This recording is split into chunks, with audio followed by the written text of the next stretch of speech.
the daily habits and things that you do, you don't see them while you're doing them. And then you look back a year from now or whatever, and you're like, holy crap, like, look at where we're at compared to where we were.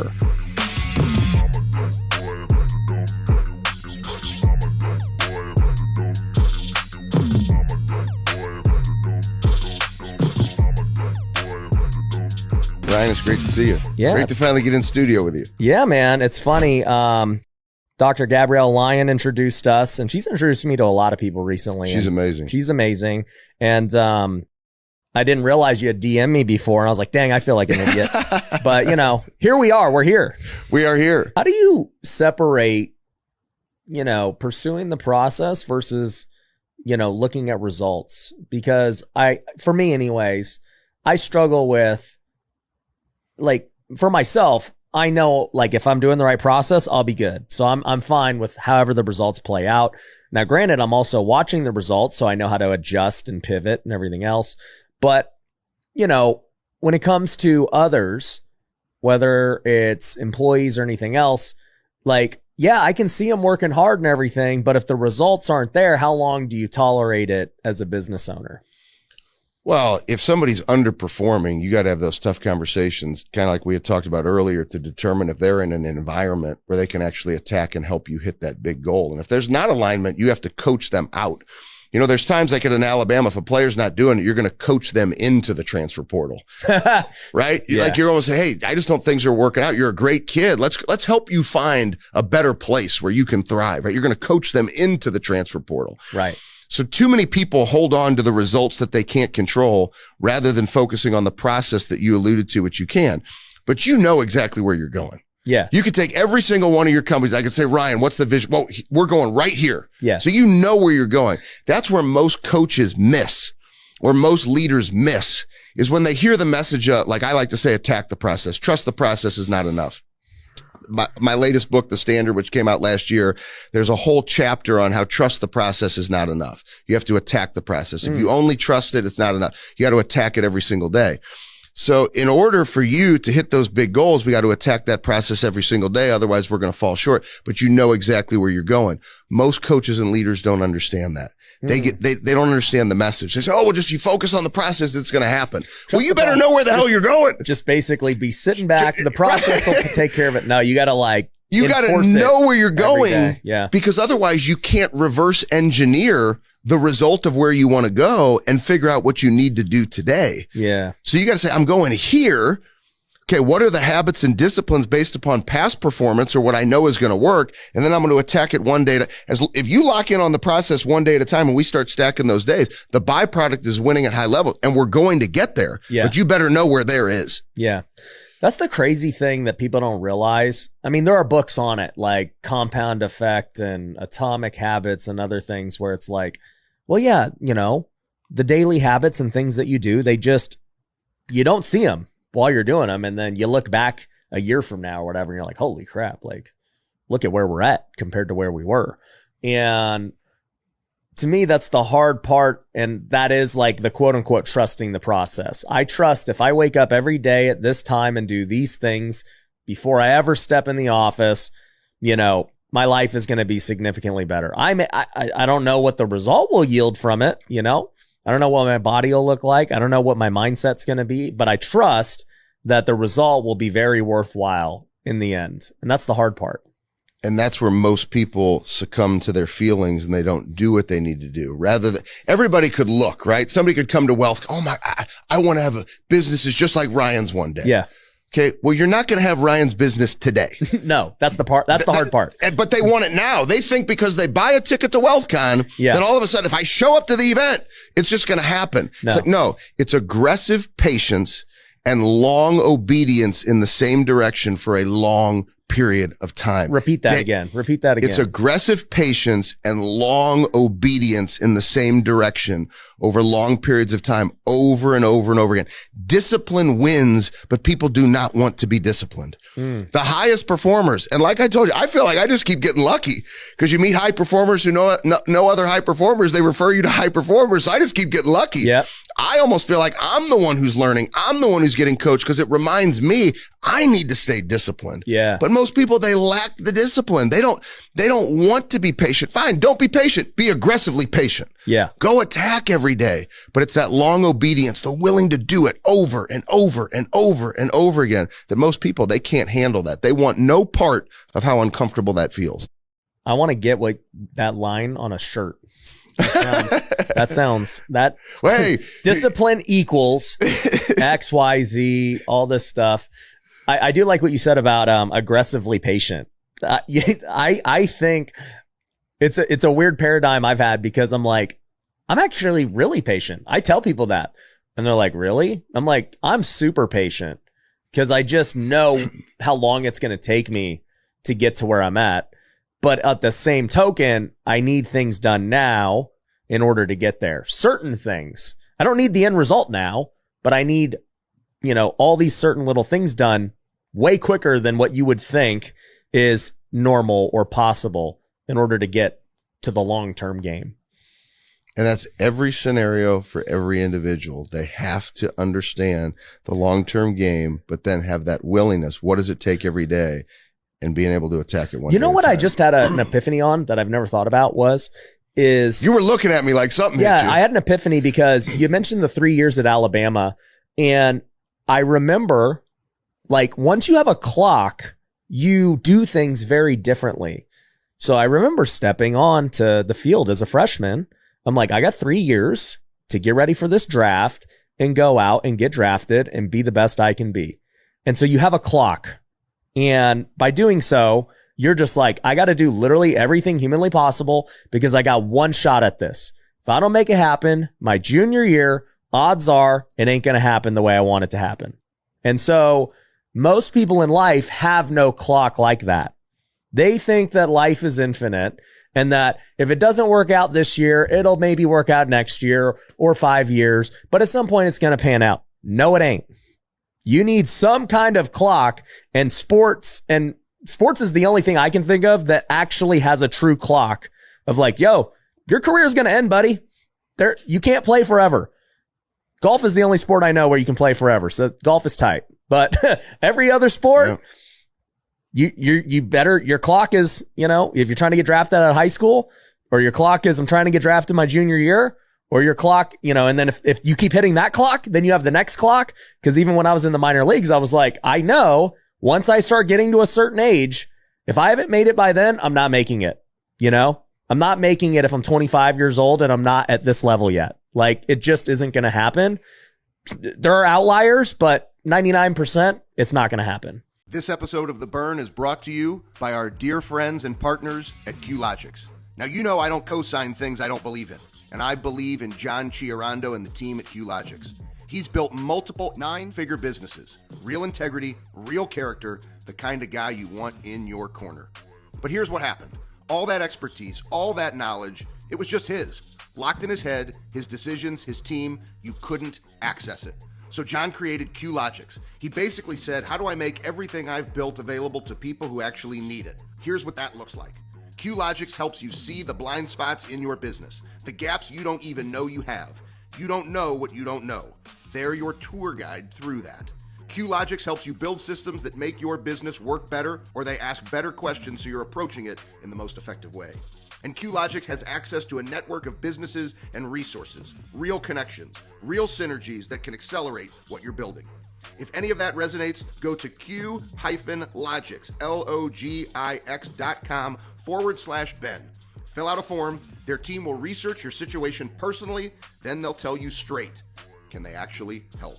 Thank you to our friends and partners at QLogix. Make sure you find out more about QLogix and your opportunity to win more with them today. So I know you love education. I know you love people wanting to take action. And so I want to put this together in a bow for everybody so that they can take it and learn from it. How do you create clocks? You just nailed something that is so important. People hear that, right? And what would most people do? They'd hear that and go, oh, that's so true in sports. I remember when I played and you put 60 minutes on the clock and that's gone. So yeah, I'm going to attack that. But in life, they don't do that. a dear friend of mine who I used to chase when we were financial advisors. Like, we would chase each other to be tops in the country to go compete for Northwestern Mutual. He's now our financial advisor. He's one of the top fastest growing boutique firms in the country. Mm-hmm. He operates his year, and he's done this for the last 20 years in 3-month increments. He found that I have to build 3 months at a time. So he's got sprints and attack periods, and he's got different things that he calls it. Everything is in these 3-month segments. When he attacks everything in 3-month segments, he's built an environment that when he does that 4 times within a year, he's going to have tremendous growth. But he was intentional in determining for the team and the goals and the standards and what we do every day. That's how he wants to attack. So he's built it. Yeah. And the growth he's had is unheard of as a financial advisor at our age. It's unheard of what he's done.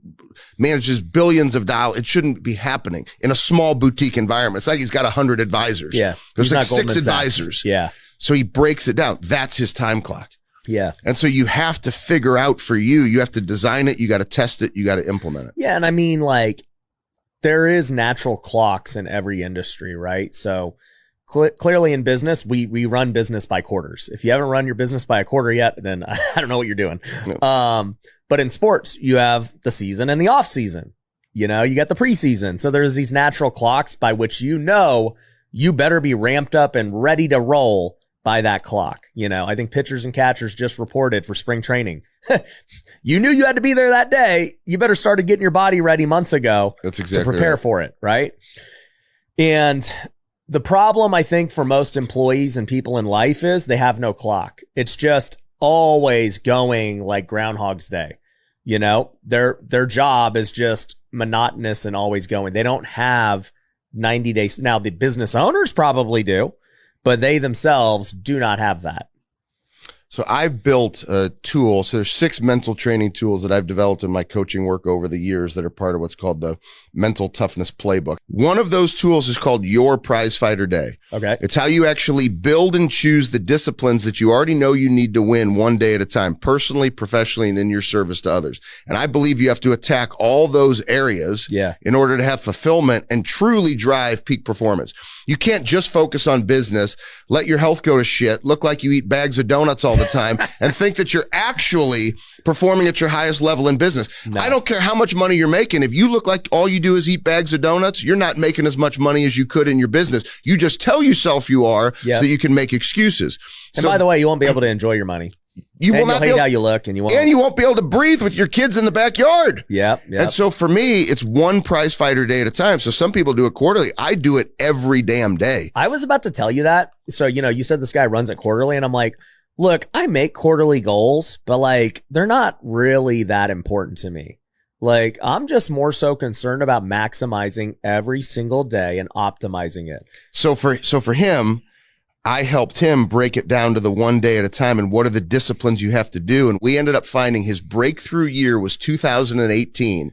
And we sat in his office after I did goal setting in Greenville, South Carolina with their office. They bring me in every year to do all their planning. And we're sitting in his office. He said, how am I going to get to the next level for this breakthrough? I said, it's easy. I said, everything you're already doing. And he attacks personal, great family guy, everything. I said, I believe if every day you contact, I'm not saying close, sell, just contact, like make it part of your environment. My action step every day, 2 A++ opportunities every day.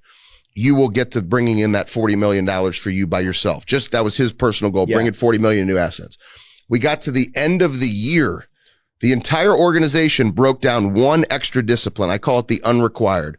If you have what's required of you and then the unrequired. Can't get to the unrequired until you've done what's required of you. So I help people. I trick them psychologically. If you commit to the unrequired, you can't do the unrequired until you've done what's required. So you actually become more disciplined in what you're supposed to do than you add the extra. So he became more disciplined in what was required. When I called him at the end of the year before I was coming back, he said, you won't believe this. Look at what we did as an organization. They blew out the door. They originally had a goal of 80 million. I got him to commit to 100 million. They ended up doing 140 million. He had a goal of 40 million. He ended up bringing in 61 million. Yeah. And he said, every day I did the 2 A++. I didn't miss a single day. Yeah. And so that's the same. You and I have the same belief. It's got to be every single day. Once again, we've been saying it over and over. People don't want that level of uncomfort. Yeah. It's the only way I know how to operate. Well, it's the only way to be a high performer. I want to tell you how I apply that to my own life, since people are familiar with kind of my story and journey. So yes, I'll set my quarterly goals. I'll set my yearly goals for what we're trying to do. And then, to your point, you got to break it down into the daily thing that you can just make it very simple for how this has to happen, right? And so if we're just talking the business perspective here, because life, like we said, is broken into many components. But if we're talking about the business component, it's like, all right, you got to understand your KPIs. Like, I know that, hey, if we want to make $50,000 a day, okay, how many deals do we got to do? What does that look like? How many customers do we got to sell? If that's on the education side, then how do we, on the real estate side, what do we want to make there? Okay. And you start to break it down and you're like, all right, well, that means we need, I don't know, let's say 10 sales a day, right? Well, how many leads do you need to get one sale? Oh, you need 10 leads. You need 20 leads, whatever the number is, right? Okay. Well, clearly then if it's 20 leads and I need 10 sales, I need 200 leads. Okay. What's that going to cost? How many salespeople do I need? What's the organization need to look like? Okay, cool. So now I start building what I need infrastructure wise to hit that goal. And then I personally am responsible for maybe one metric of it, right? If I'm the lead generation guy, I know, hey, if I generate 200 leads a day, we should hit our goals. And that's what I need to be responsible to, because I can't be responsible for the entire thing, right? Same thing is true with your health and your faith and your family. It's like, all right, if I want to have a great marriage with my wife, what does that look like? Like, what would make her believe we have a great marriage? Not what I believe, right? Well, for her, having a great marriage is we have dinner every night as a family. She could care less if I text her throughout the day. She does not care. If I don't see her in the morning, she does not care. And she cares if I'm home on time for dinner. She cares that I'm home on the weekends with our kids and just hanging out. She cares that we have date night on Fridays. I got date night tonight, Those are the things that the metrics for being a good husband and being a good dad. And I agree with them. Like, I think that is my responsibility to my family in those things. And so guess what? I just got to do that every day. I got to just make sure I get home for dinner and structure my day accordingly to do that. Because if I do it, then I'm being a good husband. I'm being a good dad. Same thing with faith. It's like, dude, I got to spend time with God. So what does that look like? Well, man, if I got to go spend all my time with my family at night, when do I make time for God? Well, I'll make time for him in the morning. Yeah. And I'll go read my Bible. I'll go pray. I'll go study scripture. I'll go memorize scripture. I'll go do all those things before anyone else wakes up, so that, I'm getting my time with God alone there. And then guess what? I still want to be fit. I want to hit bombs on the golf course. I ain't going to do that by just going to work. I got to go work out. I got to go practice. And so, for me, I've just developed this daily thing of, I'm going to wake up at 5. I'm going to spend my time with God. I'm going to go get my health right. I'm going to go practice golf. I'm going to then walk into the office, go crush it with whatever it is I got to do that day to go hit my goals in revenue, in following, in real estate. I got different goals that I got to do. And I know just what I have to do in my 8-hour, 9-hour period I have at the office. And then from there, I know I got to go home and do everything. So it's like, to me, it's just a daily thing. It is a daily thing. But if you slack and you say, man, I don't feel like waking up at 5 today, dude. All right. Well, something loses. Because those are the people who live to their feelings. Yeah. Something loses. You wake up at 7. What gives now? Do you skip out on your time with God? Do you miss your workout? Do you, decide to stay later at work now and you miss out time with something gives when you don't stay disciplined. So let me share something with you. And a lot of time, I love asking questions in order to engage people to choose behavior, but you have got to check this out. 8 minutes ago, we were literally saying, look up at the vision. You got to understand exactly where you want to go. And then you pull it down, you reverse engineer it. What did Ryan just do for you? What did he just do? He literally said, in business, here's what we do. Here's exactly where we're going. I understand the KPIs. And he went through about 3 or 4 different things that he does until he finds out exactly what he needs to do. Then he said, I want to have a healthy marriage. I want to have a healthy marriage. He pulled it down. He said, if I had conversations with my wife to realize the text message, but I better be at that dinner table. I know exactly what I need to do physically to hit these bombs on the golf course. I want to hit bombs on the golf course. I want to be in good shape. I want to be present with my kids, run around, not be heavy breathing because I eat bags of donuts. And I want to be able to enjoy my weekends with my kids. What did he just tell you? It's a one day at a time opportunity. That's all I've ever known. It's one prize fighter day at a time. So that level of intentionality is all I need to know about Ryan Pineda. So I know if everything were to crumble tomorrow, Ryan Pineda will be successful in whatever he decides to do next. And that's the thing that people don't understand. So that burn or the receipts or people telling you that you couldn't, there's just a fire. Take it all away. Watch what I do. And so, cause you understand discipline, you understand aggressive patience, you understand standard over feelings, but you're also willing to stay uncomfortable through it. So that was absolutely beautiful to hear you say that, because that's how people win in life.